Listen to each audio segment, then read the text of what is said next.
오늘 우리에게 주시는 하나님의 말씀은 누가복음 13장 10절부터 21절까지의 말씀입니다. 주님의 말씀 제가 대독해서 읽도록 하겠습니다. 예수께서 안식일에 한 회당에서 가르치실 때에 18회 동안이나 귀신 들려 앓으며 꼬부라져 조금도 펴지 못하는 한 여자가 있더라. 예수께서 보시고 불러 이르시되 여자여 내가 내 병에서 놓였다 하시고 안수하시니 여자가 곧 펴고 하나님께 영광을 돌리는지라. 회당장이 예수께서 안식일에 병 고치시는 것을 분내어 무리에게 이르되 일할 날이 엿새가 있으니 그 동안에 와서 고침을 받을 것이요 안식일에는 하지 말 것이니라 하거늘. 주께서 대답하여 이르시되 외식하는 자들아 너희가 각각 안식일에 자기의 소나 나귀를 외양간에서 풀어내고 이끌고 가서 물을 먹이지 아니하느냐. 그러면 18회 동안 사탄에게 매인 바 된 이 아브라함의 딸을 안식일에 이 매임에서 푸는 것이 합당하지 아니하냐. 예수께서 이 말씀을 하심에 모든 반대하는 자들은 부끄러워하고 온 무리는 그가 하시는 모든 영광스러운 일을 기뻐하니라. 그러므로 예수께서 이르시되 하나님의 나라가 무엇과 같을까? 내가 무엇으로 비교할까? 마치 사람이 자기 채소밭에 갖다 심은 겨자씨 하나 같으니 자라 나무가 되어 공중의 새들이 그 가지에 깃들였느니라. 또 이르시되 내가 하나님의 나라를 무엇으로 비교할까? 마치 여자가 가루 서말 속에 갖다 넣어 전부 부풀게 한 누룩과 같으니라 하셨더라. 주님의 말씀입니다. 예수님께서 세상에 오셔서 비유로 여러 가지 말씀들을 증거하셨는데 그 내용은 바로 하나님 나라에 대한 복음이었습니다. 그런데 예수께서 사용하신 비유들을 살펴보면 특히 오늘 본문 말씀의 비유를 보면 당시 유대인들의 사고나 생각과는 너무나도 다르다라고 하는 것을 느낄 수가 있습니다. 유대인들에게 있어서 당시 누룩이라고 하는 그러한 것은 매우 부정한 음식이었습니다. 다른 헬레니즘 문화와 달리 유일한 것을 좋아했으며 변하지 않는 순수함을 좋아하던 유대인들이었습니다. 그래서 누룩은 원래의 성분을 변질시킨다 하여서, 왜냐하면 이게 이제 발효하게 해서 원래의 성질을 전혀 다른 성질로 바꾼다 하여서 순수하지 못한 음식이다 라고 생각을 했습니다. 그래서 우리가 잘 알다시피 중요한 절기 때에는 누룩이 들어가지 않은 빵, 그러니까 무교병을 먹는 것이 아주 당연시 되었었습니다. 이러한 부정한 누룩을 가지고 예수님께서는 다른 것도 아니라 하나님 나라의 증거로 사용을 하셨던 것입니다. 누룩의 단점이나 누룩의 특수한 성질을 누룩의 약점으로만 본 것이 아니라 오히려 누룩의 장점으로 보아주셨던 것입니다. 그래서 다른 사람들은 깨닫지 못한 누룩의 새로운 역할을 이 천국 비유로 사용하심을 통하여서 보여주신 것입니다. 예수님의 이 비유로 누룩은 그저 부정한 음식 중에 하나가 아니라 단숨에 하나님의 나라를 보여주는 아주 성스러운 음식으로 상징이 되었던 것입니다. 여러분, 이 부정한 누룩이 성스러운 음식이 되게 한 것, 무엇이 그렇게 했을까요? 그것은 바로 예수님의 긍정적이고 하나님의 시각으로 세상을 보시려 하는 영적인 포괄성 때문이었습니다. 이 마음이 있었기 때문에 편협한 안식일에 사람들의 만들어 놓은 기준에 휘둘리지 않고 안식일의 진정한 의미와 18년 동안 귀신에 의해서 고통받는 여인의 아픔을 먼저 보실 수 있었고 그 아픔에 공감을 해 주실 수 있었던 것입니다. 여러분, 사랑하는 사람과 같이 있을 때, 그러니까 우리가 사랑에 빠졌을 때에는 상대방의 단점을 발견하지 못합니다. 그래서 우리가 결혼하면 결혼 초기에는 그렇게 재미있게 산다고들 하는데 그것은 상대방에게 단점이 없어서라기보다는 사랑하는 마음이 더 앞서기 때문입니다. 하지만 이 사랑의 막이 엷어져 갈 때마다 보지 못했던, 아니 보지 않았던 단점들이 보이게 되고 부부간이나 애인 간의 권태기 혹은 심각한 상태로 빠져들게 되는 것입니다. 하지만 정말 사랑했을 때에는 모든 것이 예뻐 보입니다. 자녀들의 경우 한번 생각해 보시기 바랍니다. 남의 자녀들이 코를 질질 흘려서 누런 두 줄 철도끼를 코 밑에 만들어 놓으면 우리가 정말 지저분하게 생각이 되고 그 아이의 부모를 떠올리면서 아니 아이를 왜 저렇게 놔두었냐라고 하면서 궁시렁하게 되어 있습니다.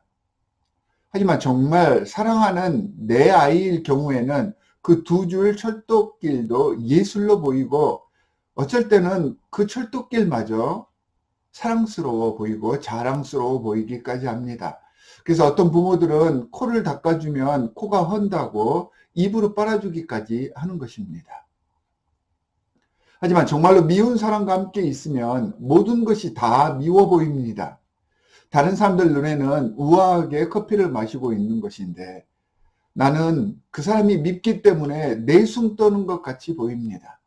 다른 사람들은 겸손한 사람들이라고 말을 하는데 상대가 미우면 그 겸손까지도 위선의 모습으로 보입니다.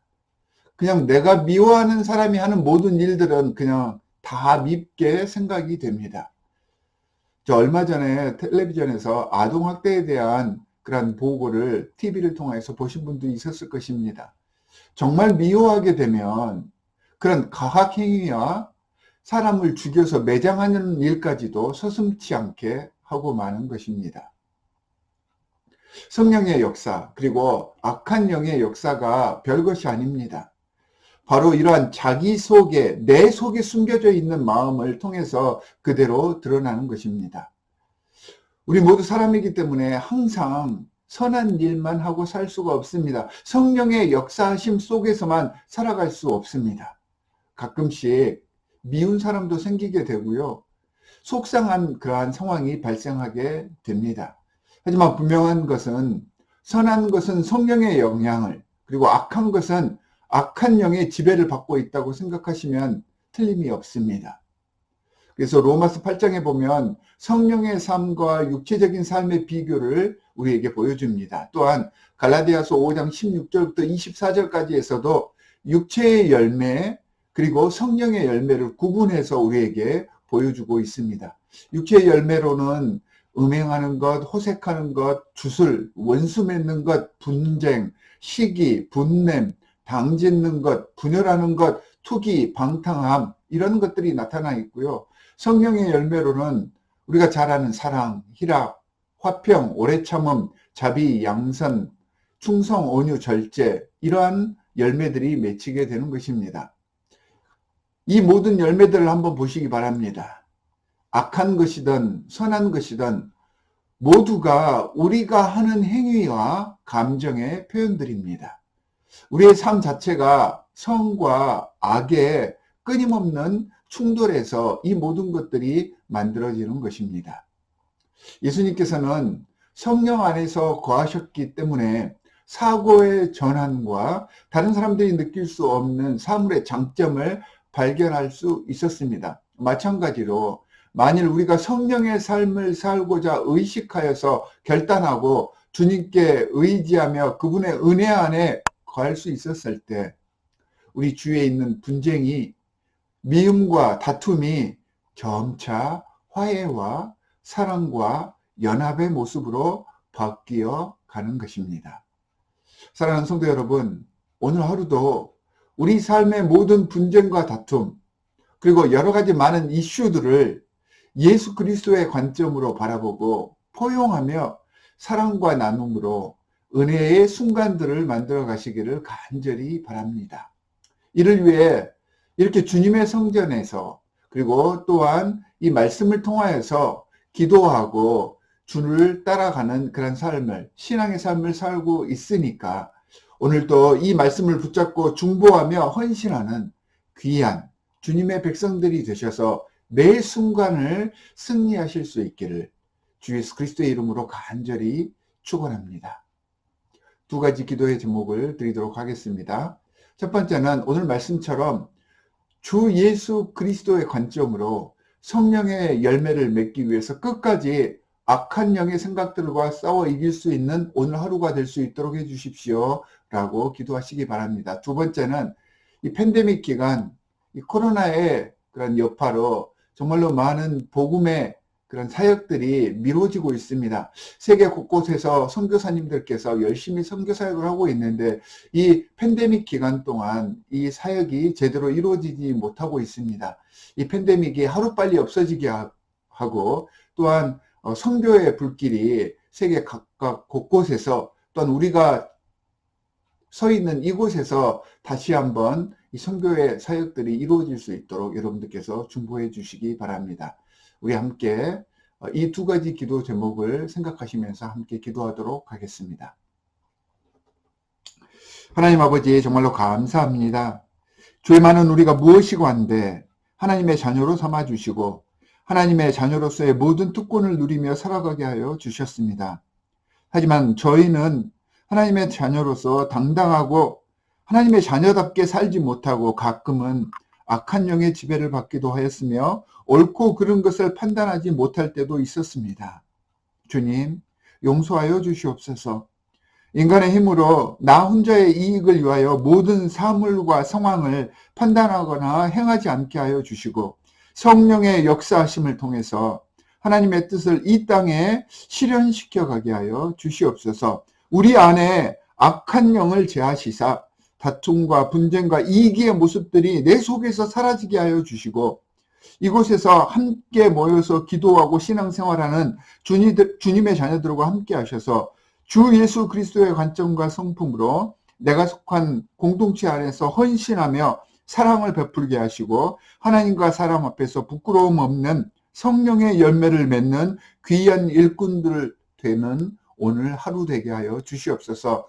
팬데믹으로 인하여서 세계 곳곳의 모든 선교사님들, 모든 선교사역들, 그리고 내가 처해 있는 이 상황 속에서 하나님의 귀한 사역들이 제대로 이루어지지 못하고 있습니다. 주님, 함께하여 주시사 이 악한 병마의 시대가 하루속히 종결되게 하여 주시옵시고 다시 한번 주님의 말씀을 증거하고 주님의 귀한 복음이 세상에 들불처럼 흩어져 나아갈 수 있도록 주님 역사하여 주시옵소서. 우리를 이 사역의 귀한 도구로 삼아 주시옵소서. 오늘 하루도 이 말씀을 붙잡고 주님의 백성으로서 살아갈 것을 소원하오니 우리와 함께하여 줄 줄 믿사오며 우리를 구원하신 주 예수 그리스도의 이름으로 간절히 기도하옵나이다.